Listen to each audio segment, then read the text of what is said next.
From a collection of Unmitigated Pedantry, the blog of history professor Bret Devereaux. Iron. How did they make it? Part 4b. Work hardening, or hardly working. This week, we close out our 4.5-part look at pre-modern iron and steel production, although I ought to note that there will be at least one addendum discussing pre-modern cast iron and crucible steel, woods, production. Last week, we looked at the processes used to create steel from iron by introducing carbon, rather than the modern method of producing steel from pig iron by removing carbon. That process changes the characteristics of the metal, since steel is harder and more elastic, bending and springing back rather than bending and staying bent, than iron. But the chemical composition of the iron or steel isn't the only factor in determining its hardness and ductility. Mechanical processes and heat treatment also alter the internal structure of the metal. Since the pre-modern blacksmith works with both of these, mechanical processes through hammer and heat through the heats of forging, he cannot afford to disregard the changes that both bring. As we noted in Part 3, the blacksmith's job is not merely to bring the metal into the necessary shape for its final application. He also has to get it there with the right characteristics, the correct balance of hardness, strength, ductility, and elasticity to get the job done, whatever that job might be. And I should note again that different tools, and indeed different parts of the same tool, might have very different demands in this regard. Metal files needed to be prodigiously hard so that they could abrade already quite hard materials. The tips of chisels and picks also needed to be very hard to keep their shape under repeated impacts, but not so hard that they broke. Some ductility to absorb the energy of impact was needed. Armor needed typically to only be somewhat hardened, though demands of this sort get higher with gunpowder, and can be fairly malleable. The armor plate that deforms elastically on impact still absorbs the strike. Swords made varied demands. Their significant length demanded strong steel with good elasticity to be able to spring back into proper shape after absorbing the forces of swings and impacts, while keeping a good cutting edge demanded a high degree of hardness. Hardness being the characteristic that determines how sharp an edge can be, and also how well that sharpness can be held during use. So a blacksmith can't simply maximize one trait at the expense of the others. Nor could they have just one kind of steel, with just one set of characteristics for every application. Rather, the learned techniques, copied and practiced during their apprenticeship, were developed, probably over generations, by experimentation to produce tools, weapons, and armor, each with its own unique right blend of characteristics, through two major methods we will discuss today, along with, of course, carbon content, which we discussed last week. As always, if you like what you are reading here, please share it. If you really like it, you can support me on Patreon. And if you want updates whenever a new post appears, you can click below for email updates, or follow me on Twitter at Bret Devereaux for updates as to new posts, as well as my occasional ancient history, foreign policy, or military history musings. Work hardening. Work hardening refers to the tendency of metals, when hammered or strained into any kind of plastic deformation, to become harder. In its pristine state, the atoms of a metal are generally arranged in a crystal structure, joined by metallic bonds. These lattices of atoms are neat and regular. When that neat, regular lattice of atoms is strained, resulting in plastic rather than elastic deformation, those neat, regular lattices get scrunched and bent and otherwise dislocated. This happens in iron, but also in most metals. Indeed, work hardening is much more important in bronze work than it is in iron work, though it cannot be neglected in either. That dislocation makes the metal resistant to further deformation, plastic or elastic, both increasing the hardness of the metal and its yield strength, the amount of energy you need to apply for plastic rather than elastic deformation to take place. But at the same time, makes the metal less malleable and more brittle, that is, more likely to break than bend. This is a property that must have been apparent to the earliest coppersmiths. As they hammered their copper into shape, each blow made the metal slightly more resistant to hammering, until eventually it would refuse to budge almost completely and possibly break instead. But the same process works for iron, though because of the different production process for iron, it has to be a touch more intentional. It is possible to reset this process through a process called annealing. When work-hardened metal is heated up, the energy provided by the heat allows the atoms to break and reform their bonds, causing the crystal structure to return to its normal lattice and removing the various dislocations, while retaining its new shape. To completely anneal iron, it is heated up to its annealing temperature, which varies based on the carbon content, as you can see in the chart below, and held there for an extended period, which will cause it to get as soft as possible for the given iron and carbon content. This can be very handy if the iron needs to be cold worked. See below. Image. Annealing range chart. Image description. Via Wikipedia. A chart of the temperature ranges for annealing, which vary based on the carbon content of the iron. End of image description. If the iron is not held at the high temperature, but is allowed to cool slowly in the air, it is said to be normalized. This process, normalization, is a subset of annealing. As with full annealing, the heating process works out all of the little strains in metal. Heats for this process range from 700 to 900 degrees Celsius. But by cooling it slowly afterwards, rather than holding it at a high temperature, it causes the actual size of the atomic lattice of the metal to shrink.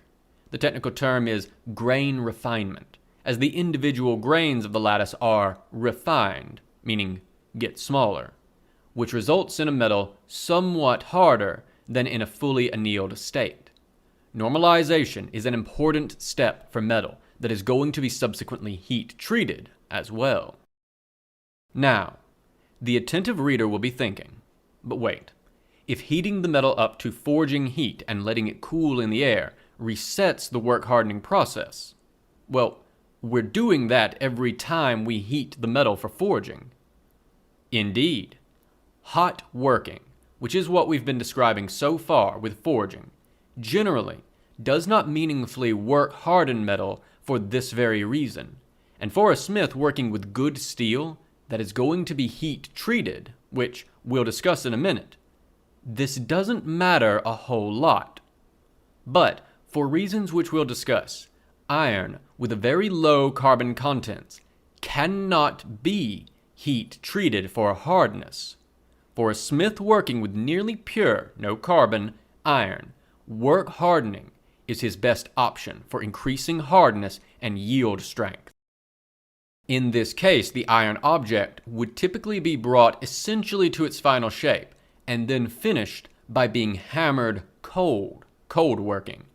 While copper and bronze are generally soft enough to be almost entirely cold worked, iron really isn't, except in fairly thin sheets.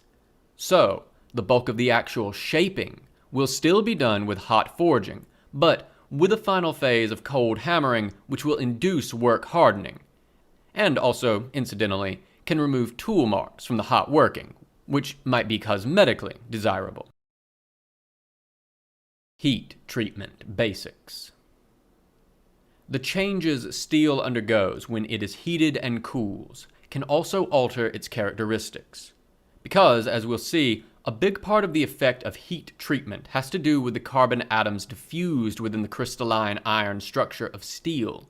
Pure iron and low-carbon steel cannot be effectively heat treated, and have to instead be work hardened in order to achieve similar results. Heat treatment allows the blacksmith fairly fine control over the hardness, strength, and ductility of the steel, and can even allow for different parts of a single steel object to be hardened to different degrees. For high-carbon steel, the heat treatment cycle is often called tempering and quenching. Although, as we'll see, it would perhaps be more accurate to call the process hardening, quenching, and tempering, and then quenching one more time, to get the correct order. It is something of an irony that first intense quenching of raw red-hot steel, the second quenching is much less dramatic as it occurs at much lower temperatures, almost always shown as the final step in blacksmithing in film or video games, is essentially never the final step, for reasons that will soon become apparent. First, some complicated metallurgy, and then we'll get to the actual real-world processes a blacksmith would use. High-carbon steel is initially a mix of two kinds of iron, ferrite and cementite, the former being a cubic atomic structure of pure iron, whereas the latter is an iron oxide, iron carbide for the curious. If that steel is heated above 212 degrees Celsius, but not melted, something interesting starts to happen. The ferrite structure changes into austenite. Avoiding the deep weeds of metallurgy here, all we need to know is that austenite is a different cube of iron that is able to absorb carbon atoms, pulling them out of the cementite and trapping them inside the individual austenite structures. Image. Atomic structures of ferrite and austenite compared. Image description. Via Wikipedia, the structure of ferrite, left, also called alpha iron, versus austenite, right, also called gamma iron. End of image description. Austenite is neat but unstable at room temperature without the addition of alloys, particularly nickel and stainless steel, that our blacksmith doesn't have. If the austenite is allowed to cool slowly, it will slowly reorder itself, forming back into cementite and ferrite, often in a layering pattern called pearlite, which would, for the most part, put us back to where we started. But if the austenite is cooled very rapidly, it doesn't have time to eject its absorbed carbon in an orderly fashion to form ferrite and cementite. Instead, the cubes of iron scrunch down into a body-centered tetragonal of iron which traps and essentially squeezes the carbon atoms inside. That formation is called martensite. This rapid cooling, quenching, essentially freezes the steel in this state, whereas slow cooling would allow the martensite to transition back to austenite and from there back to ferrite and cementite. Martensite is very hard, but also very brittle. Steel with lots of martensite is thus also going to be very hard but also brittle, and that's a problem for most, but not all, applications. But if the steel is heated up again, not nearly so hot, this will cause some of the martensite, which is stable at room temperature, but not above 200 degrees Celsius or so. That figure is approximate. I can't find an exact figure, and given how tempering works on a bit of a spectrum, that may be because it really is a range. This is why you have to very rapidly cool through the space between 900 degrees Celsius and 200 degrees Celsius, because your martensite is going to want to dissolve inside of that range. The martensite dissolves back to ferrite, cementite, with a bit of austenite stuck in here and there. Higher temperatures cause more of this to happen, resulting in relatively less martensite and thus a relatively softer, more malleable steel. Because the temperature to which the steel is heated determines the degree to which the martensite is dissolved, the blacksmith can exert fine control over the characteristics of the final steel. And also, I should note, because high carbon steel is just generally stronger, tougher, harder, and springier than iron, the blacksmith can achieve superior results to iron or low carbon steel in these characteristics. Actually, heat treatment. So, how does the blacksmith utilize these steps to his advantage? Well, the first thing to do is actually to normalize the steel. The reason is that all of this heating and cooling and metallic structure changes induce a lot of stress on our metal. In particular, martensite is both brittle, so it will break instead of bend, and less dense than austenite. So suddenly cooling a bunch of austenite into martensite is going to put a great deal of strain on the metallic structure of our steel. If we do that to steel that already has lots of strains from hammering, that is, work hardening that occurred as the iron cooled while being forged, it may well crack on us, which we very much do not want. Since all of the heat treatment processes are done and undone by heat, we have to do these steps after forging. We cannot heat the metal again or we will ruin the temper. Consequently, our steel must already be in its final shape, with as minimal stress as possible. So, we begin by normalizing our steel to remove any existing strain and hardness. Next is the actual hardening. The steel is heated up to around 900 degrees Celsius. The blacksmith will, as always, be gauging the heat of the iron by the color to get that ferrite plus cementite to austenite phase transition.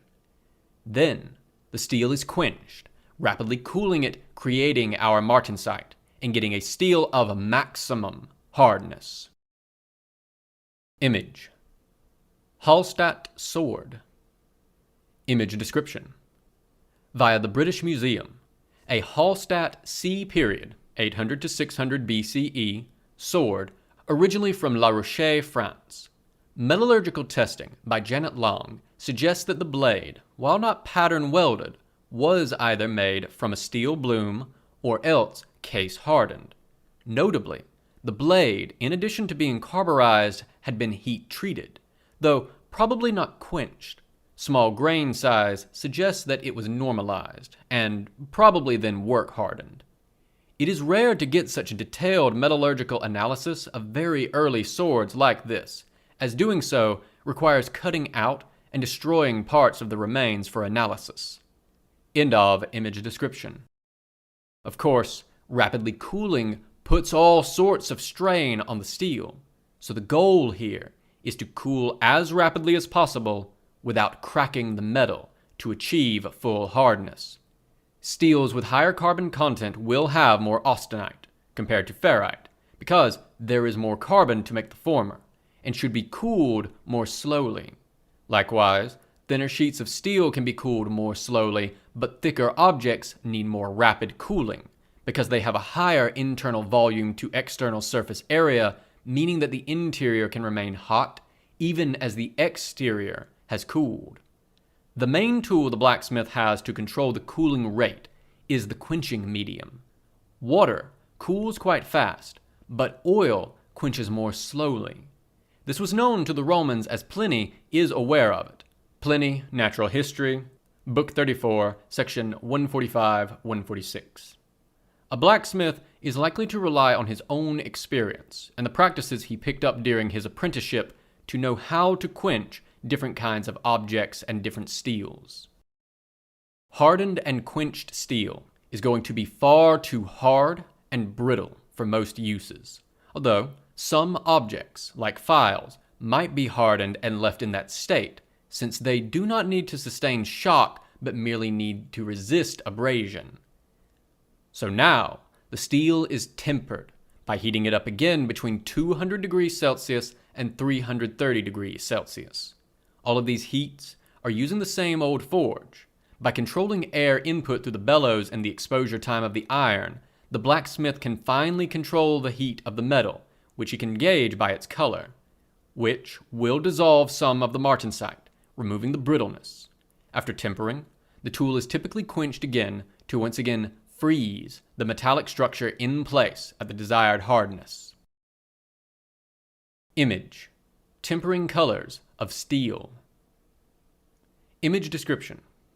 Via Wikipedia, the tempering colors of steel sorted by temperature. End of image description.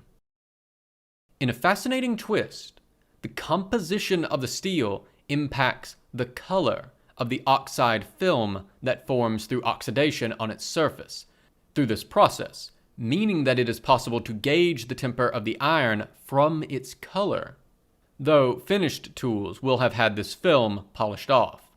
Healy, original citation, gives the following chart, also reproduced in Sim and Kaminsky, original citation. Temperature 290 degrees to 330 degrees Celsius. Color blue. Applications saws, stone chisels, cold chisels. Temperature 270 to 290 degrees Celsius. Color purple. Applications swords, knives, woodworking chisels. Temperature 250 to 270 degrees Celsius. Color brown. Applications axes, wood chisels, shears. Temperature 220 to 225 degrees Celsius. Color yellow. Applications razors, turning tools, scrapers, engraving tools.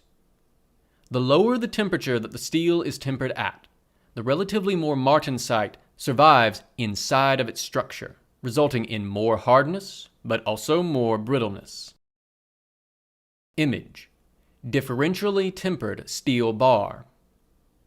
Image description: via Wikipedia, a differentially tempered steel bar showing the distinctive colors of the oxidation surface based on the heat each part of the bar was raised to. End of image description.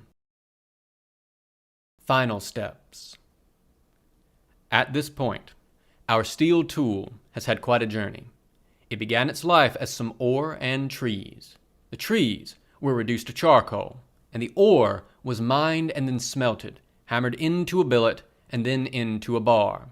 That bar was then carburized, if it was to be carburized and hadn't been during the smelting process, and then forged into the shape of our intended tool. Finally, it has undergone a hardening treatment, either a limited amount of cold working to induce work hardening if the carbon content is too low for heat treatment, or else it has been normalized, hardened, quenched, tempered, and quenched one last time. So, we're done, right? Well, not quite.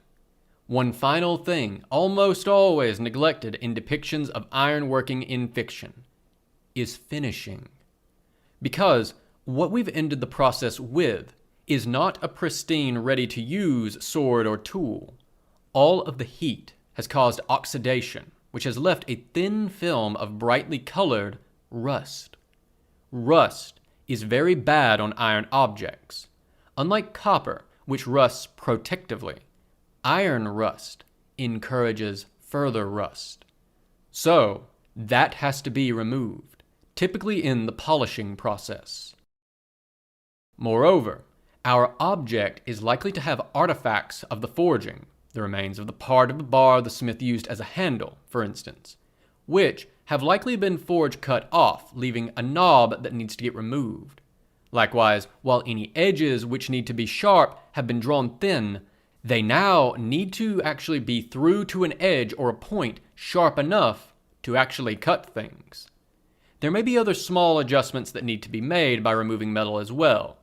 All of this is going to get done through filing, and often quite a lot of it. Grinding stones might also be used, but a lot of this was done by hand. My sense is that rotary grinding stones are more common in depictions of the past than in the actual past, though they were certainly an important tool for any blacksmith. We almost never see this sort of finishing work in fictional smithies, or, for that matter, in period artwork, which much prefers to show the forging process. But it would have been an important and labor-intensive task, likely done by apprentices rather than the master blacksmith. Image: wood engraving of a blacksmith forge. Image description: via the British Museum, a British wood engraving, 1782, of a blacksmith's forge showing his various tools. Notably, a file lays on the table to the left. End of image description. And, of course, people like their expensive iron objects to look good. A forged tool the blacksmith makes for himself might be left in fairly rough, practical condition, but something that is going to be sold, especially prestige objects, are going to be carefully polished. In the case of pattern-welded objects, this is also the stage where they would be chemically etched to bring out those wonderful streaky patterns, so that everyone knows you spent a lot of money on your sword. The object also needs to be protected from further oxidation, read rust, which can be done in a number of ways. Rust is a huge problem for any carbon steel, or iron itself. While modern steel alloys are often quite rust resistant, although making armor or weapons out of something like stainless steel is, by the by, a bad idea, as it isn't strong enough. High carbon steel rusts with depressing speed even at room temperature in normal humidity, if not protected. Because rust forms on the surface layer of the iron or steel, rust prevention methods available in the pre-modern period mostly involved coating the iron or steel in something that would keep the iron out of direct contact with the moisture and oxygen in the air around it. The more permanent solution might be to apply a metallic coating as either a liquid or as leaf, using soft metals with low melting temperatures like tin, silver, or gold. The problem, of course, is that for iron intended to be at the business end of something, a sword, a hammer, a knife, those coatings are rather counterproductive and will wear on the edge with startling speed. Instead, armor might be blued or blacked. Here, the oxide layer formed during tempering is exploited. Crucially, the oxidation during tempering forms ferrous-ferric oxide, rather than normal rust ferric acid. When quenched in oil, it absorbs the oil, creating a coating that will persist for years, assuming it is not polished off and is kept dry. Depending on how this is done, I am honestly not quite solid on the details myself. It produces a surface coating of an either dull gray-blue color, bluing, or the classic gunmetal black-gray, blacking, which, so long as it isn't worn, scratched, or polished off, will resist rust. Weapons and armor seem to have only rarely undergone this process. For blades and weapons sustaining impacts, this makes sense. Regular use and sharpening would remove the finish quite quickly.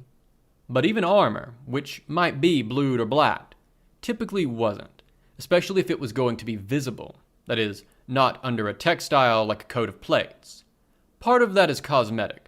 Everyone likes bright, shining metal. But it also has a morale impact on the battlefield.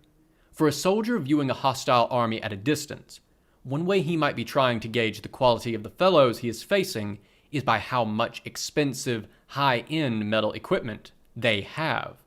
A gleaming formation of shining steel and iron would thus be, and we are repeatedly told this by our sources, absolutely terrifying. So instead, things like armor, weapons, and often tools were instead polished to remove any rust and then coated in oils. Olive oil and fish oils both work quite well and seem to have been used historically to stave off further rust. Such a coating would need to be regularly reapplied. I can attest from experience, which is part of why shining armor was such a signifier of a good, diligent knight or soldier. You could see how carefully his equipment was maintained. Conclusion. I don't want to claim that we've covered quite everything here, and so I want to start the conclusion by noting some important things we have not really talked about. I haven't gotten into the roles of markets, merchants, and trade here because they vary so much by period. That said, the common image of swords being bought directly from the blacksmith is wrong in most periods. As early as we have evidence, in the Mediterranean at least, we are hearing about professional arms dealers in places like Greece and Rome, and likewise elsewhere as well.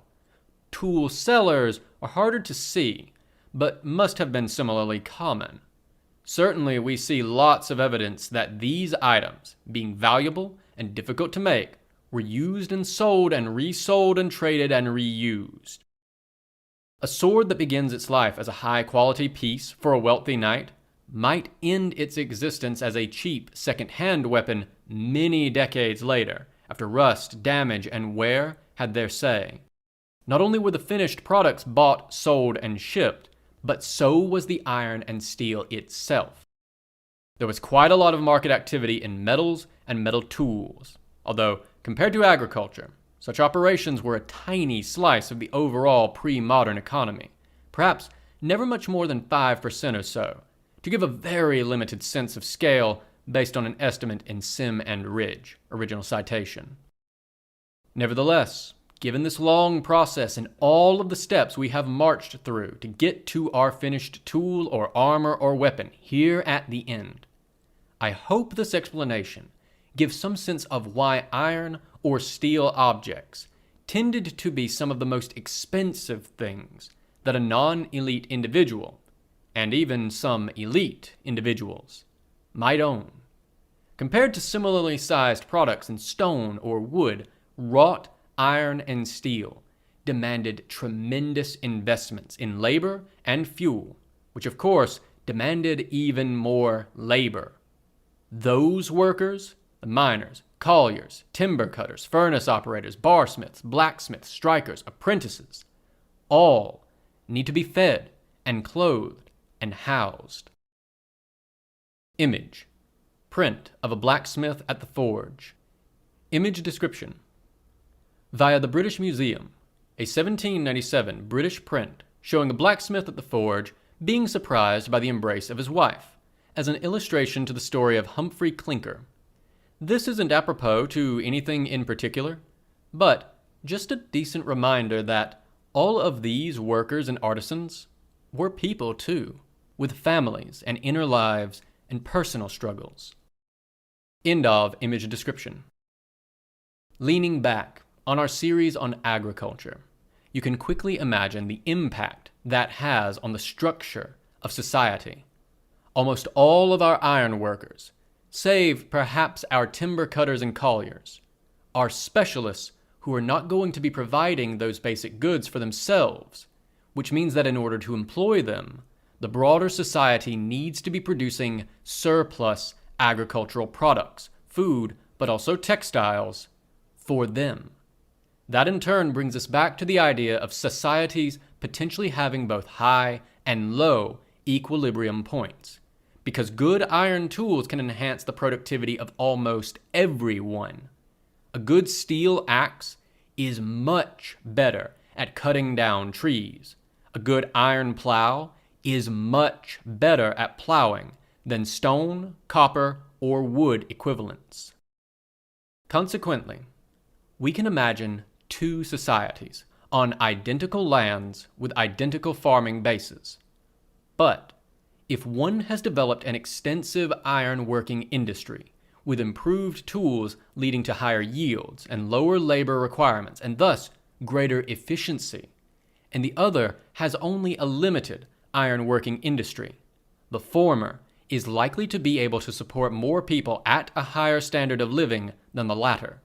Moreover, just like with our plow teams and fertilizer, the second society might find itself in a capital trap, where the absence of the tools and equipment needed to raise yields keeps surpluses low, which prevents the accumulation of the tools and equipment. I stress this because there is an assumption, occasionally even among scholars, that because the basic biological yields of farming, how many seeds a wheat plant grows, were more or less static, that then the productivity of the society must also be static. Certainly the efficiency gains from iron tools and plow teams is nothing compared to the explosive productivity growth of industrialization, but nevertheless, it could be significant on the smaller scale of pre-modern societies and have real implications for the living standards of the broader population. And that is our series, for now, on iron production. I expect to add at least one addendum to this series, covering pre-modern Chinese cast iron production, as well as Indian crucible steel, Wootz steel. That said, I am taking next week off from the blog. I have a mix of grading and writing that is time-sensitive and needs to get done. There will be a post next Friday, but it will be me resurfacing some of my older posts that I think are good, but perhaps didn't get quite so much reading the first time around. This has been a recording from a collection of Unmitigated Pedantry, the blog of history professor Bret Devereaux, recorded by myself, A Great Divorce, for accessibility and sharing purposes. If you enjoyed this content and wish to engage with it or support Bret, please check the description for links to the original post on his blog, his Twitter, and his Patreon. I highly encourage you to share, support, and engage with his works on any and all platforms if you are so inclined. If you wish to support me, please do remember to like, share, and subscribe to this or any other content here that you enjoy. Thank you so much for listening.